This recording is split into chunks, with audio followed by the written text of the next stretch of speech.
So the first knockdown by Moses Atama was so impressive because there was a feint, straight left, and then a powerful right hook. But it was set up by the two phases before. The phase one, that was the combination to the body. And Franklin was hurt by that. But then there was phase two, and that was set up by the feint and then straight left to the body. And of course, there was that phase three, which was the feint, followed by another feint, followed by the straight left, and then that powerful right hook to the head. And even though Franklin presented a small target, Moses was still able to land that punch effectively because it was an impeccable attack. So let's get into this fight analysis. Now, if Franklin was going to be successful, he needed to do two things. He needed to block effectively, and he needed to counter effectively. And in the whole fight, Franklin could not do either. And I think that was crucial. To be honest, the performance by Moses Atama was terrifying. It was scary. And think of this man went the distance with Dillian Whyte. Some thought that Franklin actually beat Dillian Whyte, and he went the distance with Anthony Joshua. And let's not forget that Anthony Joshua is a former two-time heavyweight champion. Think of this. Franklin has the experience to ask some serious questions. That's what we thought. But Moses Atama has some serious talent of being a dominant heavyweight. So let's talk about this round by round, and let's start with round one. Now, the first round was a great start by Moses Atama. Let me explain. So we started off with the feints to the head from the southpaw position, and that straight left to the body. That's Moses Atama's MO. And there were counters to the head that were very quick. For example, there was a quick left counter. So it was a backhand counter that was very nice, and that was taking away Franklin's jab straight away. Then moments later, a counter right hook, again from the southpaw position, set the tone, and it moved Franklin across the ring. And when Franklin did try to throw, the step back was just negating everything. So Moses Atama is taking a dominant position, and this right hook that he's throwing, it has lightning speed. And Franklin is struggling with many things here. Even within the first couple minutes, he's struggling with the speed of the punch, the speed of the foot, the feints, and the boxing intelligence. And the right feint and the looping left hook. Now that punch was looking really scary. So Moses is taking a dominant position, and he's implementing his arsenal. And again, another looping left hand behind the right jab. It just has so much power and so much speed. And Moses is countering Franklin's jab. So he's taking away Franklin's jab. He's hitting him with the jab. He's hitting him with the straight left to the body. He's getting off the right hook. And now he's starting to throw that looping left. And that looping left, when he throws that left, it's exaggerated. He's got various ways to throw the backhand, but it looks like he's aiming for Franklin's temple, and it definitely is getting Jermain Franklin's attention. And there's a little nuance there with the variation of the shot, because sometimes he's just throwing it as a looping left, but then other times he's throwing it and then putting that jab behind it.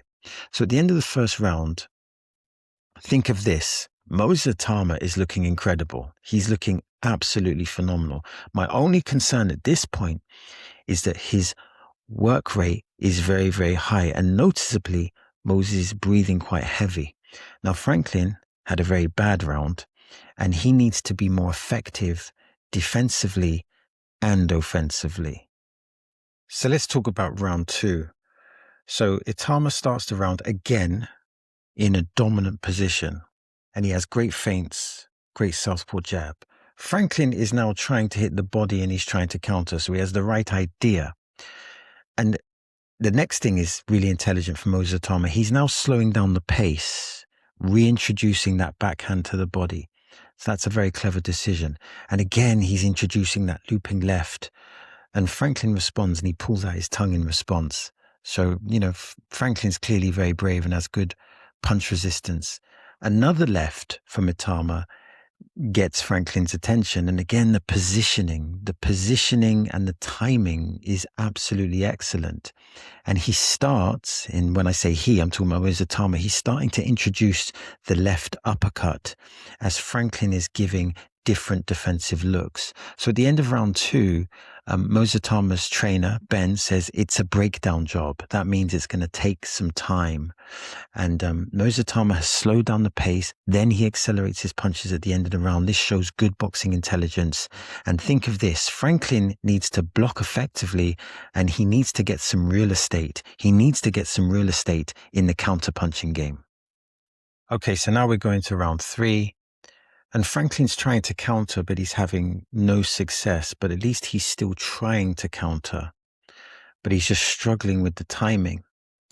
Moses Atama is showing great movements with the feet in terms of he's using his feet very effectively in a defensive capacity, but he's also showing some good punch creativity, combinations to the head, body, etc. Moses Atama is composed.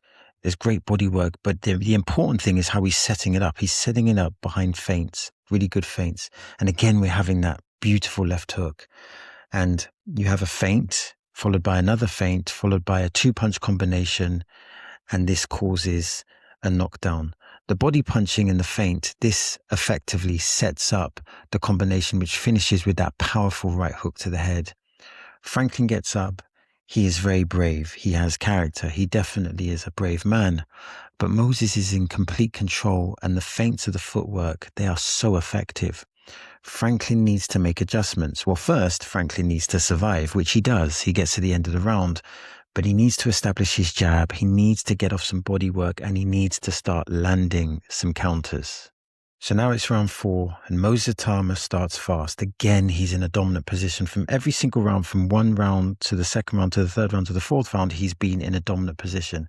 Now, again, that looping left hook is dangerous. And the reason why it's dangerous is because it's set up intelligently, and that southpaw stance, it creates that angle. Franklin, though, does land a good counter. So that's a rare success. And Franklin's trying to counter with the right hook, or he's trying to counter with the right hand. Now, the bodywork behind the feint is actually starting to be effective for Franklin. So what he's doing, he's feinting with the jab or with the hook, and then he feints and then he throws the straight right to the body. And he's starting to get some momentum with that. So he needs to keep doing that and add some variation to it. And also, there's a little subtle change here. He's starting to get under Moses Atama's backhand. So he's starting to make, Franklin, is starting to make some subtle adjustments, which means that he's not getting hit as much, and he's starting to get some real estate to the body. Now, let's be clear. Franklin is clearly losing the rounds. He's clearly losing the rounds, but he's getting hit less, and he's starting to get some real estate to the body. So there's some resistance, but Moses Atama is still in complete control with the feints, with the jab, with the right hook, with the looping left, with the body work, etc. So at the end of round 4, Franklin's trainer is asking for counters. He's asking for counters. And I believe Franklin states that he's struggling to deal with the speed. It's an honest observation. Now, Franklin's corner is offering good advice, but Franklin is struggling to adapt. But he does need to get real estate in the counterpunch game. Now, think of this. Franklin needs to try and get momentum with the jab. He needs to continue with the body work, and he needs to continue to make those defensive adjustments. So let's go into round 5. And Moses Atama again is in a dominant position, and he's setting up the jab with the feints. Moses Atama is now upping the pace, and there's a subtle variation again where the backhand is now being followed with the right hook. So he's introducing that combination as opposed to just throwing the backhand or throwing the backhand with the jab. Now, Franklin is on the ropes. He's struggling with the speed, and he's struggling to make the appropriate or effective defensive adjustments. And Franklin is starting to look tired, not just only in a physical way, but also in a mental way, because Moses is giving him so many different offensive approaches. He's giving him so many different things to think about. Moses Atama is presenting so much diversity in his attacks. Now, Franklin then makes a decision. He closes the range. So now the distance is changing. So distance has been fought mainly from the jab range, but now the distance has changed. Now they've gone up close. And what Moses does here, I think he takes a step back and he just whips in a left uppercut. It's fast, and Franklin is on the canvas, and the fight is over. Now, I don't even think Franklin saw the punch. And like I said, the uppercut was thrown, it was quick. It was very, very quick. Now think of this. That uppercut would have knocked out any heavyweight. And I think not many people are going to want to share a ring with this type of talent. So I just want to make some quick observations here. Franklin's corner testified the stoppage. They actually complained about the stoppage, which is remarkable. Now, Franklin has heart and he has courage. He has heart and he has courage. But if that fight would have continued, he could have got seriously hurt. Now, you can argue that certain British referees stop fights early, and some would disagree with that premise. But this was a very, very heavy knockdown. And remember, the referee has a responsibility to protect the fighters. Think of this. Imagine if the fight had continued and Franklin got hurt. The referee would be held accountable.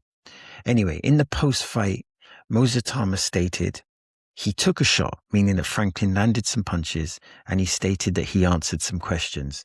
And he also stated that he did not realize that the success of his career would be this quick.